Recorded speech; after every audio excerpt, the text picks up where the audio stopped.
चलो देखो,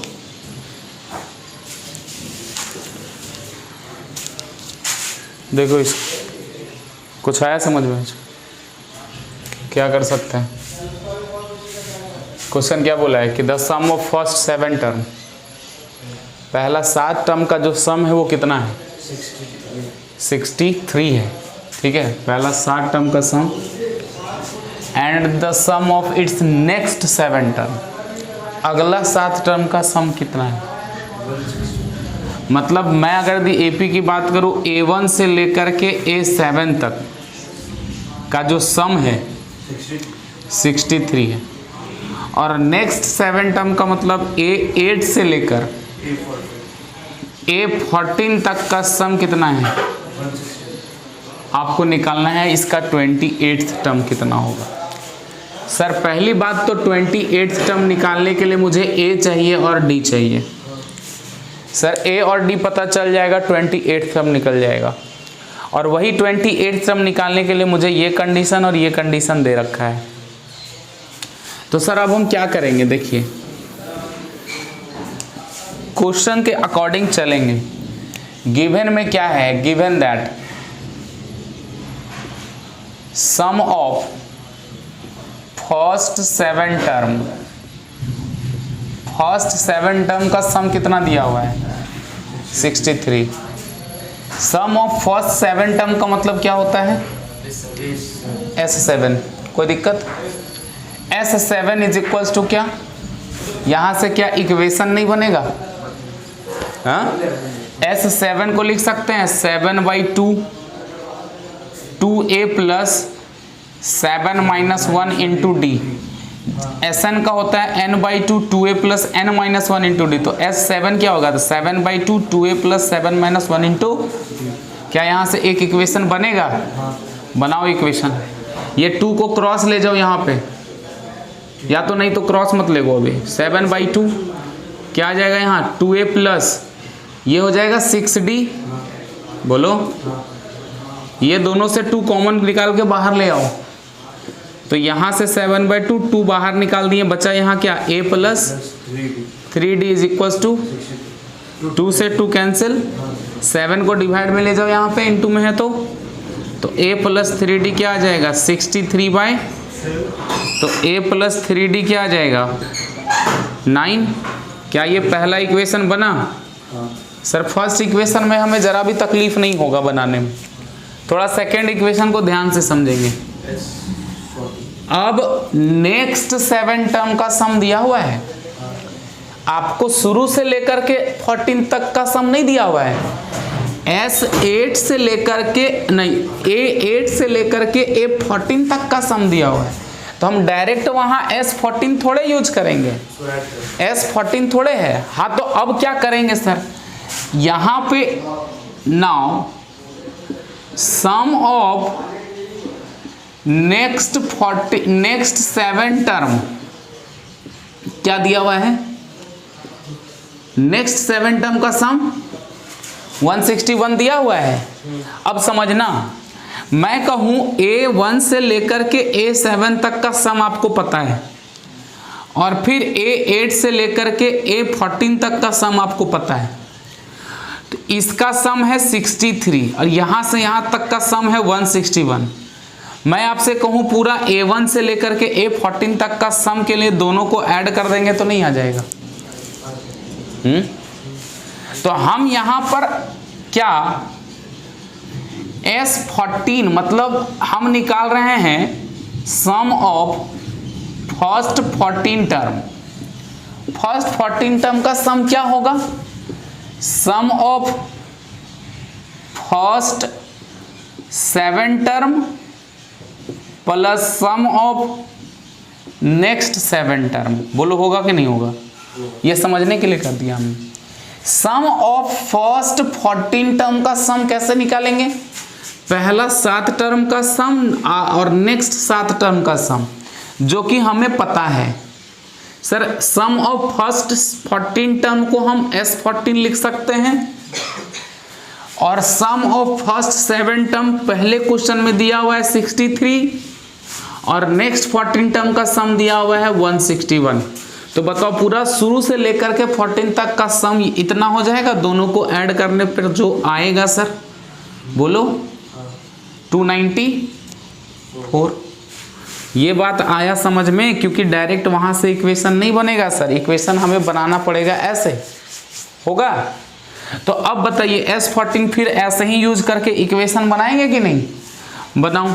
S14 को लिख सकते हैं 14/2 2a plus 14 minus 1 into equals to, फिर से वही बात, ये 2 और 2 तो डायरेक्ट ही यहां से कट गया, ठीक है। 6 कितना आ जाएगा, 2 4 6 6 12, हाँ ठीक है, 6 6 12 और 1 1 2 2 2 4 आ जाएगा, हाँ ठीक है, बहुत अच्छा। नहीं तो फिर अभी पूरा बनाने के बाद पता चलता कि गलत आया। 224। अब 7 को ले जाओ यहाँ डिवाइड में, यहाँ क्या आ जाएगा 2a प्लस 13d, और ये 7 में इधर में डिवाइड में ले जाओ, 7 में डिवाइड जाएगा तो ये 2a plus 13d is equals to, cut जाएगा ये 3 टाइम्स और 2 टाइम्स 32। क्या ये सेकेंड इक्वेशन आया? क्या हम इन दोनों इक्वेशन को सॉल्व कर सकते हैं? है ना, कर सकते हैं। बोलेंगे ऐसे नहीं करेंगे हम, यहाँ 2a प्लस 13d है, यहाँ a प्लस 3d है, तो पहले कोफिशिएंट को सेम बनाना होगा, है ना। हम बोलेंगे सॉल्विंग इक्वेशन 1 एंड 2, 1 और 2 को सॉल्व करते हैं, इधर मिटा दें हम इसको, ठीक है।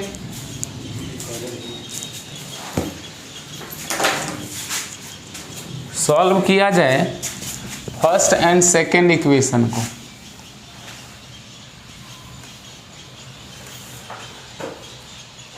देखो फर्स्ट इक्वेशन हमारा है a plus 3d equals to 9। तो सॉल्व करेंगे तो सबसे पहले हम क्या करेंगे, मल्टीप्लाई इसमें करना पड़ेगा, कितने से, 2 से, 2 से मल्टीप्लाई करेंगे ना, क्योंकि यहाँ a प्लस 3d है, यहाँ 2a है, तो कोफिशिएंट सेम करने के लिए क्या करेंगे हम, इस 2a को, ये a को 2 मल्टीप्लाई कर देंगे, यहाँ तो 2 से मल्टीप्लाई कर देंगे तो ये बन जाएगा इक्वेशन 1। क्या हो जाएगा लिखेंगे, लेकिन यहाँ पर multiplying equation, multiplying equation 1/2 and subtract from 2, है ना। इस इक्वेशन को 2 से मल्टीप्लाई करके 2 से क्या कर देंगे, इसमें सब्ट्रैक्ट कर देंगे। तो 2 पहले लिख लो, यहाँ पर क्या आ जाएगा 2a प्लस, इसमें सब्ट्रैक्ट कर रहे हैं तो ये पहले होगा 32, ये क्या हो जाएगा 2 से मल्टीप्लाई करेंगे तो ये हो जाएगा 2a, ये हो जाएगा 6d और ये हो जाएगा 18। सर जब हम लोग साइन चेंज करेंगे कैंसिल हो जाएगा, ये 13 में से 6 गया 70, 32 में से 18, 6 यहाँ बचा, सॉरी 12 में से 8 गया तो 4, यहाँ 2 में से 1 गया तो 1, तो d बराबर 7 2, d बराबर क्या आ गया, इस इक्वेशन में पुट कर लो, from equation 1 a plus 3d is equals to क्या है, a plus 3d equals to 9, a d के जगह वैल्यू पुट कर दोगे, 3 into 2 is equals to 9, 9 minus 6, a बराबर 3। आई बात समझ में, a का वैल्यू आ गया, d का वैल्यू। मेन एम तो हमारा यही था सर। अब हमें फाइंड आउट क्या करना था, हमें फाइंड करना था 28th टर्म। सर 28 टर्म का मतलब होता है a28 और a28 का मतलब होता है a प्लस 27d। a का वैल्यू कितना लाए हैं प्लस 27 इंटू डी का वैल्यू कितना लाए हैं 3 प्लस 27 दूनी 54 57। हमारा 57 क्या हो जाएगा, आंसर हो जाएगा। समझ में आई बात, कैसे किए, कोई दिक्कत? तो ऐसे क्वेश्चंस को हम लोग यहाँ पे ऐसे सॉल्व करेंगे। नेक्स्ट क्वेश्चन की तरफ बढ़ते हैं। चलो देखो इस क्वेश्चन को देखते हैं, बड़ा बेहतरीन क्वेश्चन है। ये पूछा गया सवाल है 2020 में, लेटेस्ट क्वेश्चन है ये, ठीक है। क्वेश्चन का देखो पैटर्न, पूछने का तरीका केवल बदल दिया है एपी का ही सवाल, लेकिन क्वेश्चन का तरीका बदल दिया है पूछने का। यहां पर बोल दिया है कि 1 + 5 + 9 + 13 plus dot dot dot x तक का सम क्या दिया हुआ है। अब तुम्हें यह नहीं पता कि x कितने पोजीशन पर है ना। अगर यदि तुम इस सीरीज को तुम देखो ध्यान से, सीरीज ही तो कहेंगे, जब सम आ गया बीच में तो इसको क्या कहेंगे, सीरीज कहेंगे। अब इसको, इस सीरीज को तुम ध्यान से देखो तो ये एपी में है ये सीरीज। देखो 5 में से 1 गया, 4 बचा, कॉमन डिफरेंस 4 आया। 9 में से 5 गया, 4 बचा, कॉमन डिफरेंस 4 आया। तो ये हमारा एपी में है, दिया नहीं है, आपको पहचानना है। ये जो दिया हुआ सीरीज है, तो सबसे पहले हम देखें, सबसे पहले तो ये बोलेंगे कि given series are in AP because their common difference are same. So यहां पर हम बोलेंगे ए क्या है हमारा 1 और डी क्या है 5 - 1 यानी 4। अब हमें, अब ऐसे में देखो, अब यहां पर सम दे दिया है सर, लेकिन ये सीरीज का क्या दे दिया है, सम दे दिया है। क्वेश्चन ऐसा भी रहता है कि सम इतना है तो बताइए एन कितना होगा। बताया है मैंने कि इतने टर्म, कितने टर्म को हम जोड़ें कि सम कितना आ जाए 1326। बात समझे हम क्या बोल रहे हैं।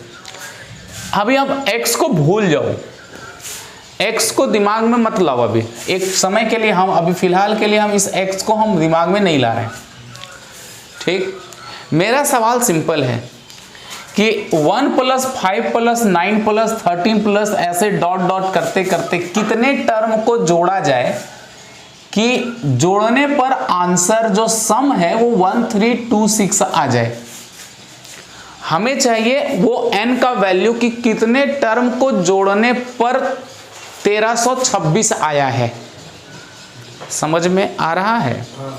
तो हम पहले n निकालेंगे इसमें कि कितने टर्म को जोड़ने पर कितना आ रहा है 1326। हम बोल देंगे कि let the sum of n term, तो हम मान लिए कितने टर्म को जोड़ने पर 1326 आ रहा है, तो बोलेंगे the sum of n term is 1326।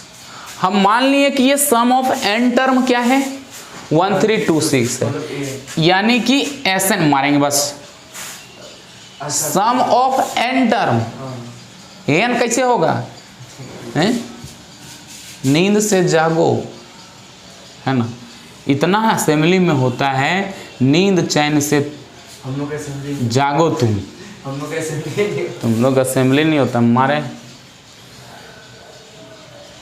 S N का वैल्यू दिया हुआ, ए एन का वैल्यू nth टर्म नहीं है भाई, ये एस एन है, यानी सम ऑफ n टर्म है।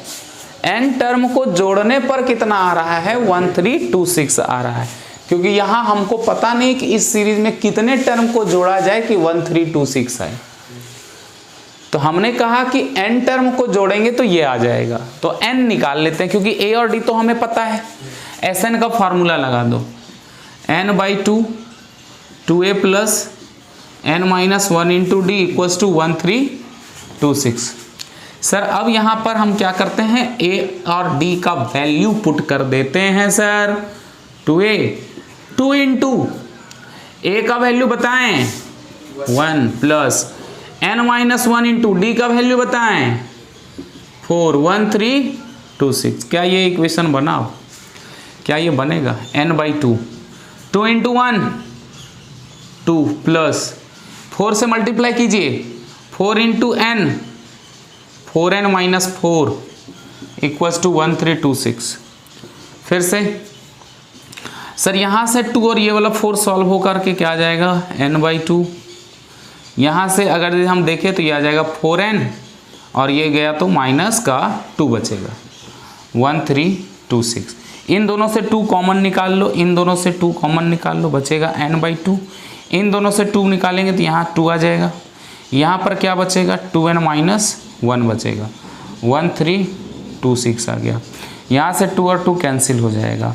n यहाँ मल्टीप्लाई कर दीजिए सर, n यहाँ मल्टीप्लाई कर दो, n इसमें मल्टीप्लाई हो जाएगा तो क्या आ जाएगा 2n² माइनस n इसमें मल्टीप्लाई हो जाएगा तो हो जाएगा n, और राइट साइड क्या है हमारा 1 3 2 6 ऐसा।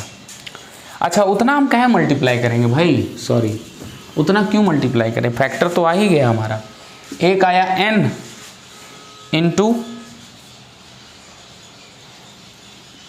2n-1 is equals to 1 3 2 6। Check कर लो ज़रा कहीं कुछ मिस्टेक तो नहीं है। n/2 2a plus n-1 into D, n/2 कर दिए, 2 इंटू 1, a का वैल्यू 1 था, n-1 इंटू डी कर दिए, 2 यहाँ प्लस 4n-4 हो गया, n/2 हो गया, ये 4n आ गया, माइनस का 2 आ गया, 2 यहाँ से बाहर निकाल दिए तो बचा यहाँ 2 -1, 2 निकाल दिए तो 2 और 2 कैंसिल, तो ये आ गया। अब तुम देखो यहाँ से एक n का वैल्यू आ रहा है, नहीं सॉरी इसमें स्प्लिट करना पड़ेगा ना यार, क्या हम कर भी क्या रहे हैं यार, कर क्या रहे हैं हम, ठीक है सॉरी।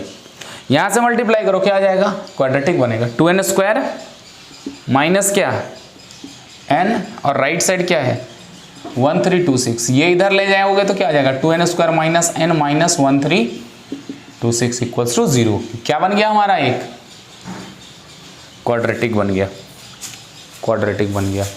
अब इस क्वाड्रेटिक को सॉल्व करो सर,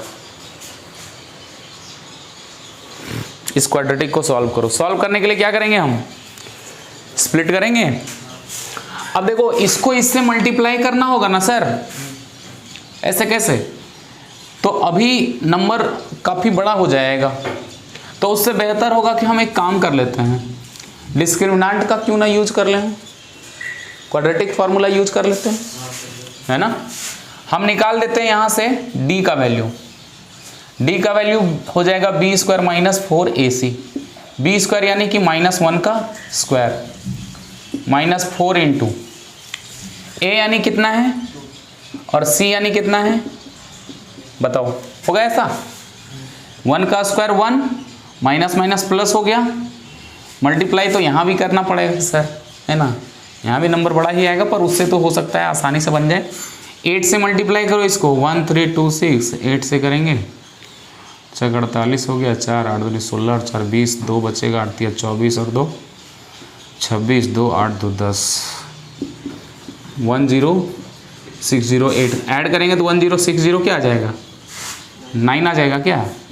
इसका हमको स्क्वायर रूट चाहिए होगा, अभी हम निकाल लेते हैं, क्योंकि x का वैल्यू यहाँ से x नहीं, n का वैल्यू क्या आ जाएगा बताओ तो, n का वैल्यू आ जाएगा -b प्लस माइनस √d/2a, है ना।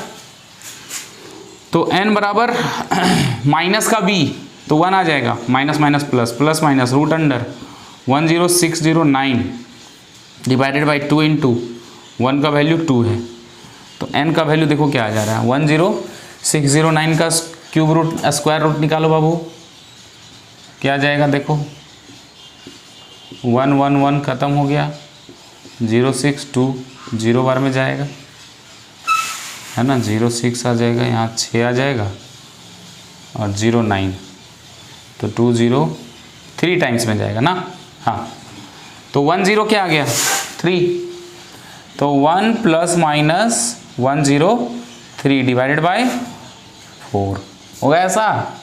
अब एक बार प्लस ले लें, एक बार माइनस ले लें, n की वैल्यू क्या क्या आ गई देख लो, n बराबर 1 प्लस 103 डिवाइडेड बाई 4, तो n का वैल्यू आ गया 104 डिवाइडेड बाई 4, तो यहाँ से कटेगा तो 4 क्या जाएगा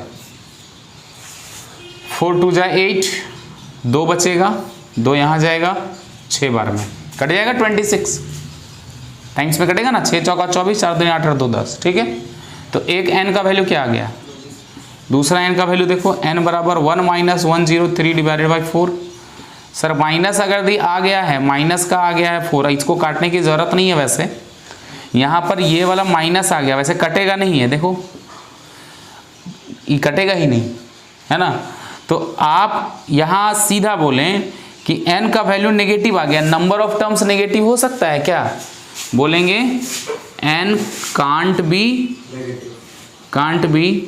negative, why, because the number of terms can't be negative, so n की वैल्यू क्या आ गई हमारी 26। खत्म, यहाँ नहीं हुआ है, अभी हम x को यहाँ से हटाए थे। अच्छा सवाल था भाई, सुन लो। हाँ आया, अरे हम तो n का वैल्यू निकाले हैं यार, इक्वेशन आया हुआ सवाल है तो आएगा क्यों नहीं, सवाल पूछने का तरीका बदला है सर। n का वैल्यू हो सकता है, बिल्कुल n का वैल्यू यहाँ में आपको मेहनत करना ही पड़ रहा है आपको, ये नहीं करोगे तो तुम स्प्लिटिंग मेथड लगा लो। स्प्लिटिंग मेथड में जब 2 से इसको मल्टीप्लाई करोगे तो 2 से मल्टीप्लाई करोगे 6 6 12, 2 2 4 और 1 5, 3 3 6 और 2। अब इसको तुम बैठ करके स्प्लिट करते रहो, उसमें भी आपको तकलीफ है, तकलीफ कहीं पे भी नहीं छोड़ेगा आपको, है ना। जिंदगी है भाई, है ना, सुख दुख लगा हुआ है। अभी ये चीज हो गया, अभी n का वैल्यू आया, मतलब n टर्म्स को जोड़ने पर कितना आया है 1326, यानी कि 26 टर्म, n यानी कितना लाए हम 26 टर्म को जोड़ने पर कितना आया है 1326। तो इसका मतलब ये जो x है वो 26th पोजीशन पर होगा, बताओ, है ना। अब तुम देखो क्या करेंगे हम, नाउ अब हम निकालेंगे इस x का वैल्यू। इस सवाल में ऐसा भी पूछ सकता है, फाइंड x का भी वैल्यू फाइंड करने के लिए कह सकता है। तो आप अब यहां पर देखो Sn का एक और फॉर्मूला लगाएंगे हम, बताओ क्या S 26 ही दिया हुआ है ना 1326, बताओ अभी लाए ना, n का वैल्यू 26, यानी कि पहला 26 टर्म का सम हमारा क्या हो जाएगा 1326 हो जाएगा। बोला है क्वेश्चन, हमने अभी यही तो निकाला कि बताओ यहां से लेकर के यहां तक का सम जो 1326 आ रहा है वो कितने टर्म को जोड़ने पर आ रहा है, तो हमने क्या निकाला 26 टर्म को जोड़ने पर ये आ रहा है, यानी कि S 26 होगा ये। अब S 26 में हमको x का वैल्यू चाहिए, तो x क्या है लास्ट टर्म। तो अब S 26 का एक और फॉर्मूला बताए थे क्या, Sn का एक और फॉर्मूला था n/2 a + l, जब लास्ट टर्म पता हो तो इसमें पुट कर दो। S 26 क्या हो जाएगा 26/2, a क्या हो जाएगा देखो a यानी 1 प्लस लास्ट टर्म इसका क्या है देखो है, लास्ट टर्म 26 नहीं है, 26वां टर्म x है, ये x 26 नहीं है सर, अरे समझा यार, समझ लो, ठीक है 26 टर्म का सम ये है, तो लास्ट टर्म हमारा x है और यहां से आ जाएगा आपका ये और ये कैंसिल, 13 डिवाइड में ले जाओ, 1 + x = 1326, ठीक है 13 डिवाइड में ले गए, 13 एकम 13 और 13 दूनी 26। तो x का वैल्यू क्या आ जा रहा है देखो, 1 उधर जाएगा तो 102 - 1 101, तो ये हमारा आंसर हो गया। x का वैल्यू हमको सॉल्व करने बोला था, इक्वेशन सॉल्व करने का मतलब ही होता है कि किसका वैल्यू निकालना, x का, अलग से ये नहीं पूछा। हाँ अरे तो रहने तो नहीं, छोटा मोटा कीड़ा बेचारा है, क्या करेगा। हाँ वो जो भी हो, बुआ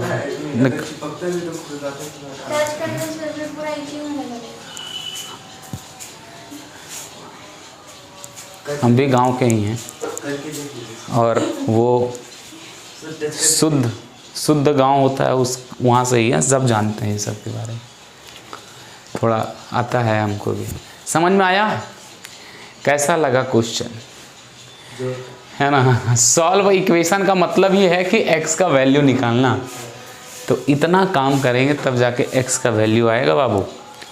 क्वेश्चन पूछने का तरीका बिल्कुल बदलता है सीबीएसई भाई, कुछ ना कुछ क्वेश्चन ऐसे रहते हैं, हर बार आउटडेटेड सवाल थोड़े देगा, कुछ नहीं, ठीक है समझ गए।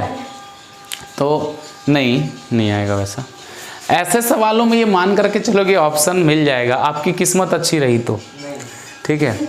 और हाँ, किस्मत अगर दी अच्छी रही तो, और अगर यदि तुम अपने जीवन में बहुत सारे पाप किए हो, ठीक है, समझ गए, तो समझ लो कि मान करके चलो कि थोड़ा सा तो एग्जाम में तकलीफ होगा। उस पाप को धोने का एक ही तरीका है, पढ़ाई करो। पूरा बैच ही पाप किया है। समझ गए? किसी एक का भी किस्मत अच्छा नहीं, क्या ठीक है, चलो भाई।